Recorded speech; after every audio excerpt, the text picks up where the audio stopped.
A gente poderia então falar Deus por Deus, tentar entender cada um, a localização dele, sobre qual povo adorava e tudo mais. O Baal, né? Baal, exemplo. Baal mais citado, assim, né? Porque realmente era o deus mais popular fora Yahvé, né? Yahvé é o mais popular, com certeza, em Israel e Judá. Já era na época, não? Ou vem a ser depois? Já era pelo menos desde o 9º século, com certeza, porque a gente tem um texto que é a Estela de Moab, que é um texto escrito pelos moabitas, inclusive, que é outro povo, nem são os israelitas, em que eles falam que Quemosh, que é o deus de Moab, venceu Yahvé e humilhou Yahvé quando Moab venceu Israel. Essa é uma história que é contada na Bíblia, inclusive.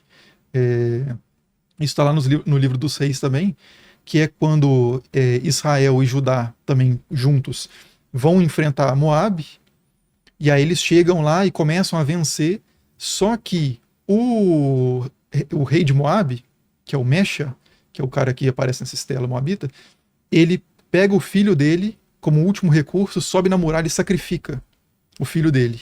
E aí uma ira se abate sobre o exército de Israel e eles fogem e Moab vence a batalha.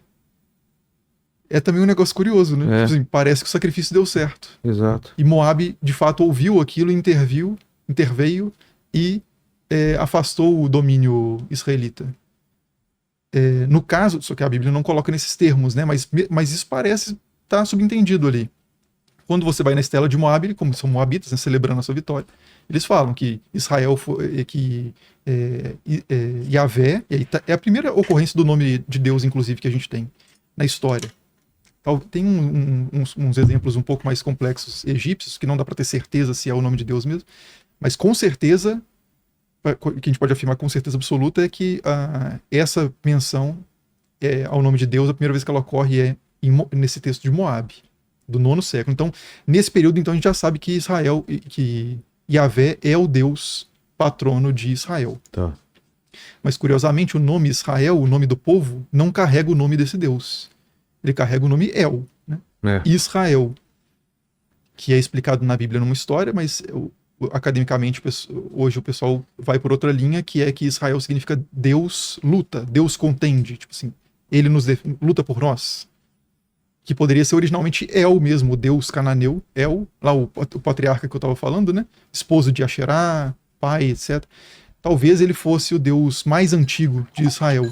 E Yahvé tem entrado depois no panteão e assumido o lugar, primeiro do deus da tempestade, que é o Baal, e depois assumido o lugar do patriarca mesmo. Essa é a representação do Baal. Isso. Com chifres.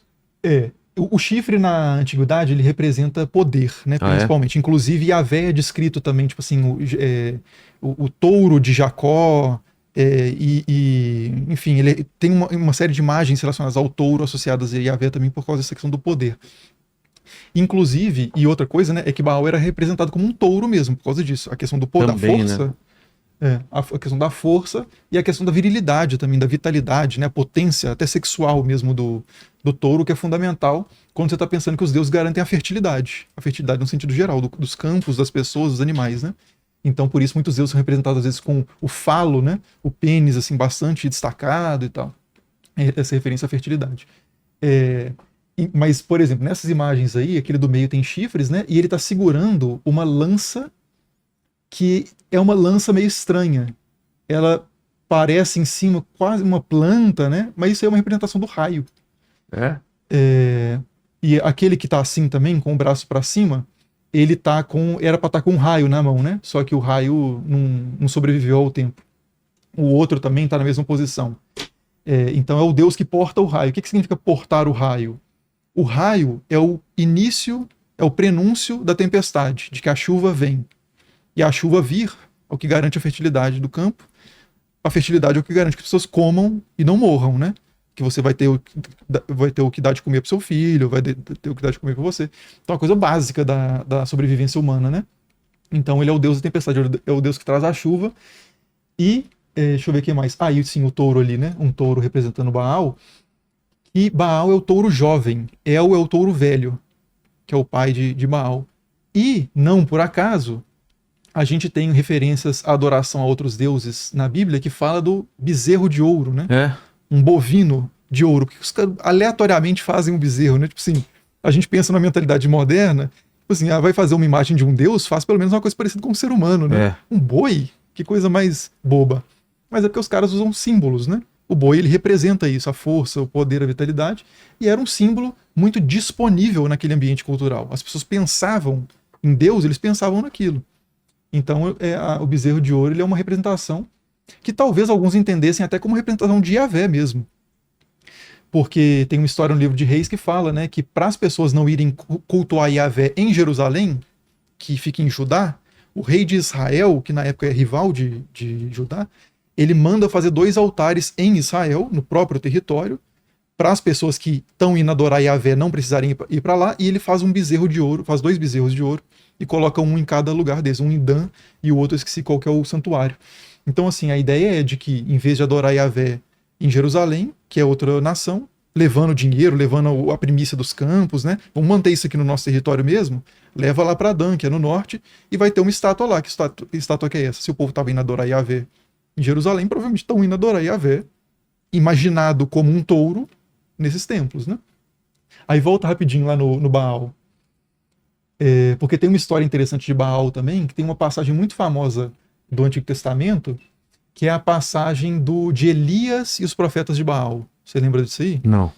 Que é que tem o rei Acabe e a Jezabel vem de Tiro, que é um lugar que adorava Baal, né? Então ela traz esse culto do Baal de Tiro, que é um pouco diferente do Baal de Ugarit, mas assim, são deuses da tempestade, é bem semelhante. E o povo começa a adorar Baal bastante, assim, né? Tem vários profetas de Baal, e Elias fica indignado com isso, que é um profeta de Yahvé, meio que um profeta concorrente, num certo sentido, né? E ele desafia os profetas de Baal a fazerem descer fogo do céu para acender um sacrifício. Ele fala assim, ele reúne os profetas de Baal, são 400 profetas, ou 450, no topo do Monte Carmelo, que fica na divisa ali com os territórios fenícios, e coloca lá um altar com um touro que os profetas de Baal vão sacrificar e um altar com um touro que Elias vai sacrificar. Só que a regra é, vocês têm que fazer sacrifício, mas vocês não podem queimar o sacrifício. Sim. Só o próprio Deus é que vai acender o sacrifício. Tá. Então, se é Baal, Baal acende o sacrifício dele, se é Yahvé, acende o sacrifício dele. Ele faz isso diante do povo porque ele convenceu o povo que Yahvé é o Deus que deve ser adorado e não Baal. E é um contexto de seca, o povo está passando muita fome, são 3 anos que não chove. E aí, os profetas de Baal primeiro tentam, aí não conseguem, começam a chamar por Baal, faz descer fogo do céu, não sei o quê, e não acontece. Aí Elias começa a tirar sarro dos caras, falando assim, cadê o seu Deus? Ele não é tão poderoso assim? Será que ele, por ser um Deus, será que ele não está ocupado demais? Será que ele não está ausente? Será que ele não está dormindo? E aí, beleza, os profetas continuam tentando e não conseguem, e aí Elias vai e fala assim, então, deixa eu mostrar para vocês, né, pra vocês não terem a menor dúvida. Faz um poço cheio de água em volta do sacrifício, joga água em cima do sacrifício, para falar assim que não tem como ele mesmo ter acendido, não tem truque aqui, e invoca Yahvé, e na hora vem fogo do céu e acende o sacrifício. E aí o povo vê que Yahvé é o Deus, tem até um artigo definido mesmo no hebraico originalmente, né? Não é que Yahvé é Deus e Deus só pode haver um. Não é. Yahvé é o Deus que eles devem adorar, o Deus para aquele efeito que eles estavam querendo que volte a chover. Sim. O que é o fogo do céu? O que vem do céu e faz a coisa pegar fogo no chão? O raio. Então Baal é o portador do raio, segundo o povo de Tiro, mas ele não acendeu o sacrifício dele. E Yahvé acendeu. Então, se vocês querem chuva, adorem Yahvé, não adorem Baal. E aí, depois que ele faz isso, ele fala com Acabe assim, que é o rei, né? Vai, pega a sua carruagem, que ele vai se deslocar lá para um vale fértil lá, que é o Vale de Jezreel, e fala assim, vai, porque eu já estou ouvindo o barulho da chuva. Então o raio é o prenúncio da chuva, ficou demonstrado que Yahvé é o Deus que traz a chuva e não Baal. A chuva vem e o pessoal vai voltar a comer e a ter a plantar, etc. Mas tudo isso faz sentido quando você conhece a história de Baal. Qual que é a história de Baal que a gente sabe graças aos textos de Ugarit? A gente não saberia isso pela Bíblia porque não é contado. Mas porque, de novo, também nem precisaria. A Bíblia não tem essa pretensão, né, de contar essa história de outros deuses. Mas no texto de Ugarit, a gente tem a história de Baal. O que é a história de Baal? Baal era um deus que ele, originalmente, ele não era um deus tão alto na hierarquia dos deuses, mas ele derrota um deus que é alto na hierarquia, que é Yam, que é o mar. Ele vence o mar, que representa o caos em várias culturas, e com o raio, inclusive, como a sua arma. E depois que ele derrota Yam, ele ganha prestígio. Então ele ascende na hierarquia dos deuses. E aí ele demanda um palácio para ele.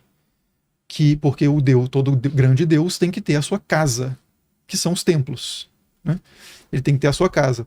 E aí ele pede para El, que é o deus supremo, para dar um palácio para ele, um templo para ele. E El inicialmente não aceita. O preferido dele era Yam, né? Ele gostava mais do outro deus e tal. O protegido dele era Yam. Aí ele não aceita. Aí umas deusas tentam intervir na situação para que ele possa Asherah, por exemplo, né? Tirat e Anat, que é a esposa dele, intervém, não dá certo. Aliás, dá certo. Aí ele faz o templo para Baal. Aí na inauguração do templo, e de fato, historicamente, os templos eram dedicados, né? Depois você constrói o templo, você dedica o templo fazendo uma grande festa, uns ritos específicos para sacralizar aquele lugar, né? Para reconhecer a sacralidade daquele lugar. Então Baal vai fazer... Eu só estou falando isso porque veja que os mitos espelham, né, as práticas de fato cultuais concretas que os caras faziam. Então vai ter um grande banquete para Baal para a inauguração do seu templo. Palácio, né, na história mitológica.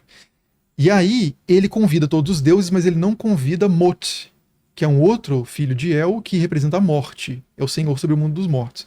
E aí Mot fala assim: você chamou meus irmãos para comerem, mas não me chamou. Então eu vou comer você.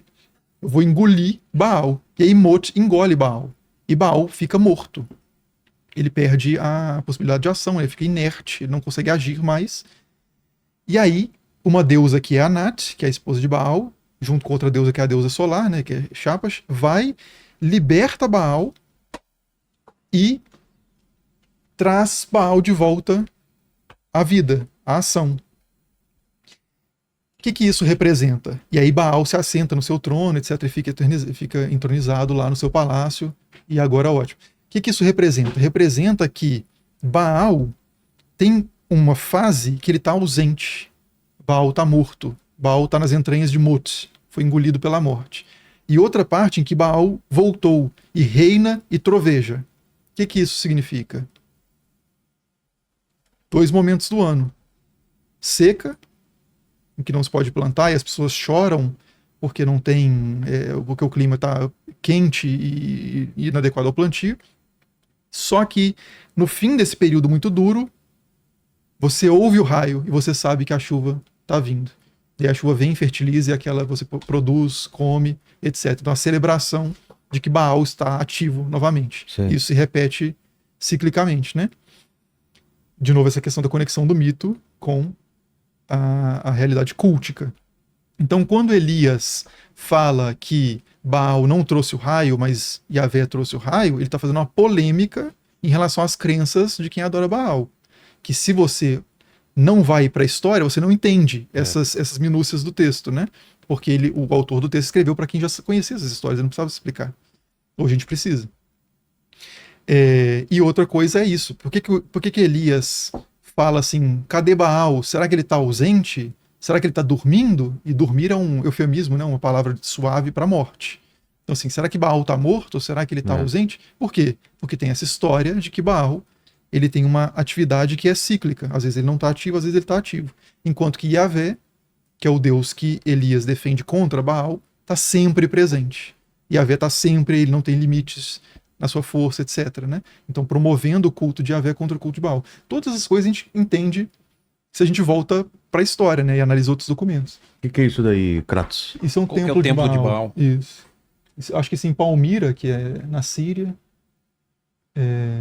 É um tempo mais recente, né? É porque Baal, inclusive, ele foi adorado por muito tempo, até o 3º século depois de Cristo, a gente tem registros de Baal sendo adorado. Inclusive, num período em que a Grécia, a cultura grega já tinha dominado aquela região, Baal era chamado de Zeus Heliopolitano, o Zeus de Heliópolis, né? Porque os caras começam a fazer essas ligações entre vários deuses. Na antiguidade isso é muito comum. Tinham, por exemplo, gregos e romanos que acreditavam que o deus dos judeus era Dioniso, ou que era Júpiter. Júpiter não, Saturno. Porque o dia de Saturno é o sábado. E aí, como os judeus guardavam o sábado, eles pensavam assim, esses caras adoram Saturno. Uhum. Então existe uma interpretação grega, né, esse fenômeno, no caso dos gregos, né, que todos os deuses dos outros povos eles chamam por um nome do seu próprio deus. Então o deus Set, por exemplo, na mitologia egípcia, que é o que mata Osíris, espalha os pedaços de Osíris, não sei se você conhece a história, mas o deus Set ele é chamado de Tifão entre os gregos. Tifão, um cara da mitologia grega, que enfrenta Zeus, etc. Então tem essas correspondências acontecem, né? Esse aí é uma estatueta do El, que é o pai da grande família de deuses, né, de Ugarit. É um deus mais velho, inclusive, ele tem uma barba, e tem textos que falam, né, a sua barba te aconselha, falando da sabedoria de El. Ele é representado sempre como um velho, mostrando que ele é o mais antigo de todos, é o patriarca, né, etc.